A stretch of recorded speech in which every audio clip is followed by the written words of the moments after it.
A nossa Constituição, para mim, é a melhor Constituição do mundo. Isso é muito importante. É mesmo. E é uma questão, e é uma Constituição que tem, só como do capítulo das garantias, né, que é uma imensa muralha, que tem que entender quando as pessoas dizem, mas por que vocês defendem garantias? Eu disse, por uma razão simples. Isso está lá em Antigo, isso está lá na Oresteia. Orestes matou a mãe, ele estava lascado, e mesmo assim, a deusa Palas Atená deu-lhe direito a um julgamento. As Eríneas, as deusas da raiva, que hoje todos se mudaram para a internet, redes sociais, as Eríneas eram 3 que se encarregavam de fazer a justiça até cortar o fio e finalmente... Exatamente. As Eríneas, as deusas da raiva. E elas queriam o fígado do Orestes. E aí a deusa Palas Atená deu um julgamento, o primeiro julgamento da história, e com júri, com voto secreto. E tanto ela tinha a concepção de que o indivíduo é pequeno e o Estado é grande, essa concepção depois voltou na modernidade, que ali o Orestes ele foi absolvido porque deu empate. Deu 6-5, Isso. ela votou, deu 6-6, o primeiro indulto pro réu. E não é que isso volta em Guimarães Rosa, no julgamento do Zé Bebelo. Sim.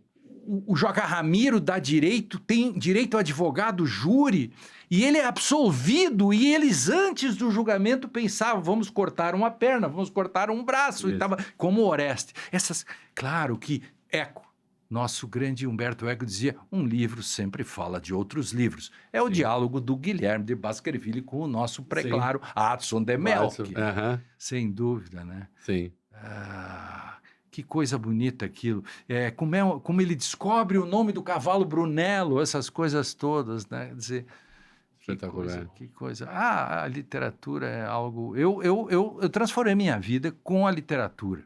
Eu sou, depois da literatura, que eu comecei mais a fundo na literatura, e quando eu comecei a ser obrigado a ler um livro por semana, por causa do programa, eu ancorava o programa, isso para mim foi um crescimento. Eu ainda aprendia com 2 ou 3 caras que eu convidava que sabiam mais coisas do livro do que eu. Eu disse, que maravilha, ainda me pagam para isso? Daí que o Pound... que nem o jogador de futebol, se vou ganhar... Daí que o Ezra Pound dissesse...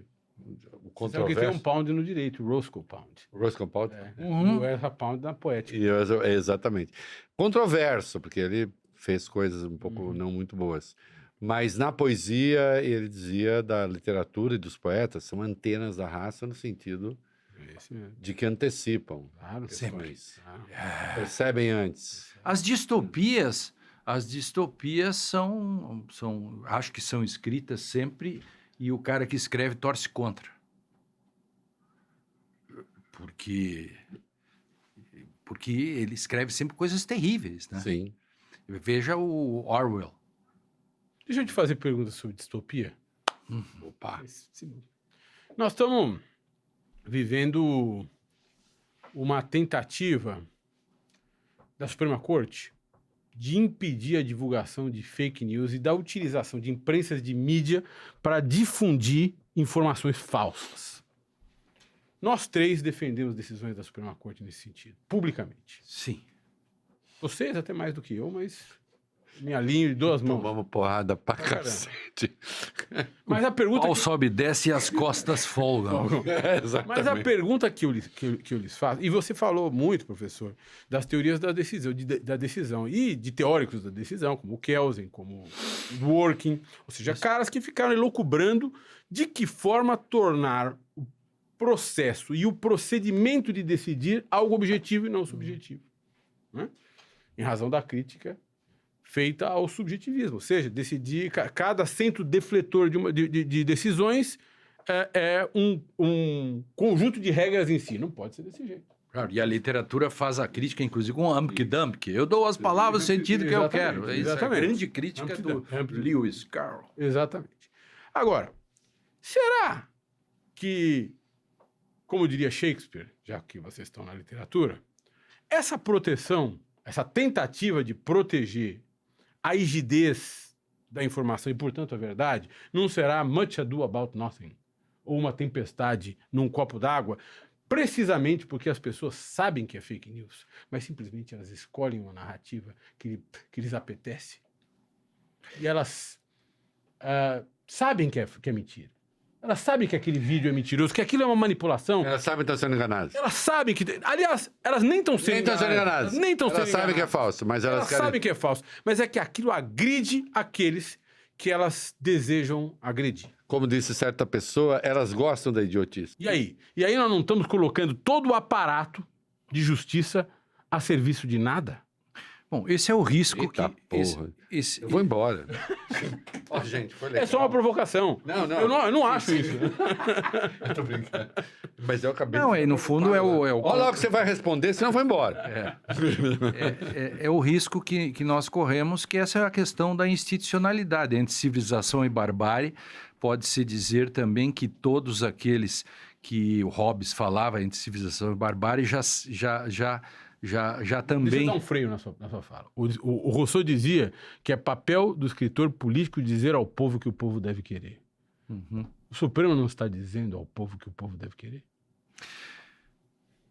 Na minha concepção, não, porque, como eu disse, sou um otimista metodológico e o constitucionalismo é um dever ser, a Constituição é um remédio contra maiorias e é o estatuto jurídico do político, isso gera ônus na sociedade, o Estado interdita, assim como o superego tenta segurar a gente para não sair pelado na rua, etc., e então temos o id ego, superego, eu acho tudo isso, o Freud leu o Hobbes também, eu acho que tudo isso tem ligação. Talvez a grande questão Só esteja... para lembrar, o superego é seu pai, tá? Exatamente, presta atenção. Presta atenção. Presta atenção. Talvez a gente esteja aí numa coisa que o Peter Sloterdijk, alemão, escreveu a Crítica da Razão Cínica, né? Ele pega a frase do Marx, né? Sie wissen das nicht, aber sie tun es, ou seja, eles não sabem o que fazem, mas fazem assim mesmo. Ele mostra que o cinismo, que aí ele faz uma diferença do quinismos e dos cinismos lá dos gregos, o cinismo ele é mal, ruim nesse sentido, porque ele inverte e diz: eles sabem o que fazem e continuam fazendo mesmo assim. Exatamente. Então, talvez nós necessitemos de uma crítica da razão cínica, sem querer fazer uma coisa da moda, que todo mundo quer fazer uma crítica da razão pura, prática, uma crítica da razão. Não vou entrar, não é disso que trata. Eu estou só dizendo que... Nós estamos a crítica da razão pós-cínica. Pós-cínica, que o Sloterdijk escreveu isso, o Slavoj Zizek também, no Mapa da Ideologia, e... da crítica, da necessidade de fazer uma crítica. Eu escrevi, tem vários textos sobre a crítica da razão cínica, dos cínicos contemporâneos, que sabem o que fazem, que no fundo é um pouco de um cara escreveu um livro chamado Not Born Yesterday, que é o Não Nascido Ontem, que é um americano, em que ele diz que existem dois tipos de crenças: as crenças reflexivas, que não fazem mal a ninguém, e tem as crenças intuitivas. Então, o fato de você acreditar na Terra plana não tem problema nenhum, porque a Terra não é plana e você não vai cair do mundo. Isso. O grande problema é se você acreditar que o Newton era um farsante. Você se atira do 10º andar para dizer que a lei da gravidade... Provar que a lei da gravidade não existe. Aí ele diz: esses caras não testam as suas intuições. Esse é o detalhe da fronteira entre o cinismo e do cara que tem uma crença que ele não testa. É muito difícil esse tipo a minha resposta é uma resposta, digamos, mais heterodoxa. eu não posso cair numa contradição performativa. Eu não posso dizer eu estou morto. Esta é uma frase sem sentido, porque ela é contraditória performaticamente. Sim. Então, eu não posso usar a minha liberdade para extinguir a liberdade. É uma coisa assim, bem clichê isso que eu estou dizendo agora, né? Um pouquinho de platitude não faz mal também, né? Assim, não, mas é fundamental. Mas é fundamental. Isso, é? Eu não posso usar minha liberdade para extinguir a liberdade. Ou seja, eu não posso fazer que nem os 3 militares em 11 de novembro disseram que aquele artigo 3º, que Pedro, eu e outros fizemos, na lei do Estado Democrático, que diz, não serão considerados crimes manifestações que tenham cunho social, etc, etc, que a gente botou isso para não pegar o movimento sem terra e outros. Exatamente. A gente botou lá. Na lei antiterrorismo. Isso. Exato. Não serão... E os militares disseram, vocês que estão na frente dos quartéis estão abrangidos por esse parágrafo. Que, veja, essas pessoas passaram a acreditar nisso. Não perco o fio, mas quando veio essa lei de terrorismo, eu bati um pouco e eu falei assim, alguém vai usar isso para fazer coisa errada. Para fazer coisa errada. Você sabe disso, faz barulho. Isso. E aí, eu chamei isso de hermenêuticas criminosas. Claro. Que ela, sim. Porque aquilo vitaminou o golpe, a tentativa de golpe. Sim. Que as pessoas, aliás... Elas diziam, não, nós estamos em manifestação social. Pronto. Aliás, mas o que eu quero? Derrubar o presidente. Mas é uma manifestação social. Se eu fosse advogado desses golpistas, 300 que foram... Não ensina, Lênio. Não ensina, Lênio. Não, para o programa, não. Ó, gente, o pessoal que está gravando, para da pau. Você sabe muito bem que hoje não se discute que houve tentativa de golpe, porque já tem 300 condenados e, portanto, você tem que buscar apenas... O André Mendonça e o Nunes Marques discute um pouco. Mas tem que buscar só uma coisa que falta agora. O artigo 29 do Código Penal diz assim, quem, de qualquer modo, concorre com o crime será de acordo com a sua culpabilidade, etc. Quem foram os mandantes? Quem foram os incentivadores e quem foram os financiadores? Porque se isto não aparecer, esses caras, porque em si mesmo, era uma chinelagem. Sim. Em si. Agora, eles eram de um projeto, né? Porque a gente chama isso de crimes de participação. Cada um tem a sua função, né? Então, os alemães tratam bem disso, porque eles são bons em fazer a defesa da democracia, porque é do passado, né? O passado os condena. Então, aqui... Eles lembram bem. Lembram bem, sem dúvida. Então, aqui, esse caso aí, os golpistas todos, eles são coautores. Eles são coautores. Atenção! Isso é uma sutileza. Sim. Eles podem dizer assim, eles não são autores, tem razão. Eles são coautores.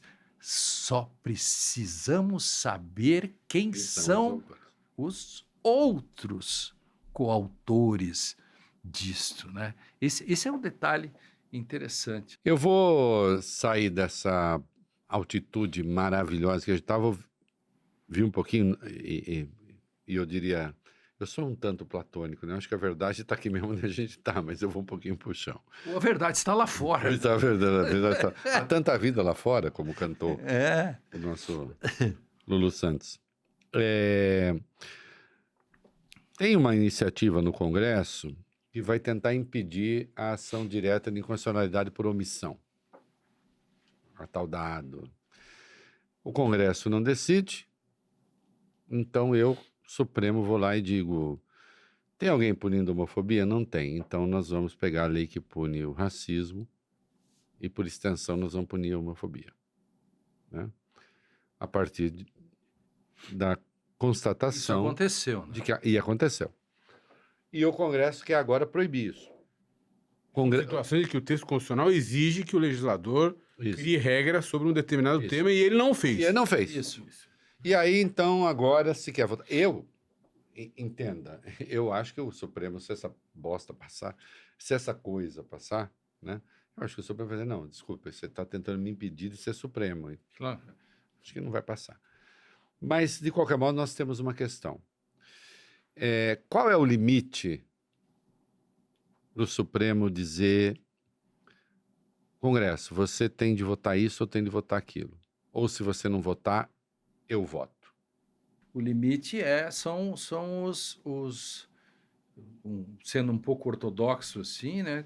Há limites semânticos na lei, na Constituição, e o poder criativo tem limitações. Por exemplo, o Supremo, ele tem que ter um self-restraint, né? O Supremo tem que ter um alto grau mas onde de contenção. Por exemplo, onde é essa contenção? Essa contenção se dá de forma institucional, não existe um contenciômetro que acenda a luz amarela, diz assim, nesse momento ele passou dos 60. Que pena, né, Adson, que não existe uma regra para andar nos labirintos. Exatamente, que pena que não existe uma regra para andar nos labirintos. Né? A sapiência desse livro, né? Que coisa. Espetacular, né? Espetacular. Toda a história da civilização tá ali, né? Sim. O Estado moderno e tudo. A questão da secularização. Então, os limites disso estão postos dentro de uma institucionalidade. O que é institucionalidade? É aquilo que você tem a construção de uma tradição. A doutrina e etc., os que estudam direito, eles vão construindo noções. E essas noções acabam se estabelecendo como padrões. Tanto é que o Ronald Dworkin, por exemplo, vai dizer que princípios são padrões interpretativos que vão se construindo na comunidade. Por exemplo, em 1895, aconteceu um caso em Nova York que o neto queria matou o avô. Porque o avô dele estava se metendo com uma moça jovenzinha e ele desconfiou, porque ele estava no testamento, e ele desconfiou, esse velho vai mudar o testamento e vai me lascar. Não vai dar bom isso. Não vai dar bom. O que ele faz? Ele faz um cálculo de custo-benefício. Eu mato ele, vou preso, cumpro e saio rico. Tinha bastante dinheiro. E, portanto, por quê? Porque não havia lei que deserdasse ele. Entende? Aí ele então mata o avô. E aí o tribunal, em primeiro grau, dá para ele o direito. Sim. No segundo grau, o que faz o tribunal? O tribunal constrói um padrão. Quer dizer, ele tira um padrão que já existia. Qual é o padrão? Ninguém pode se beneficiar de sua própria torpeza. Mas onde está escrito isso?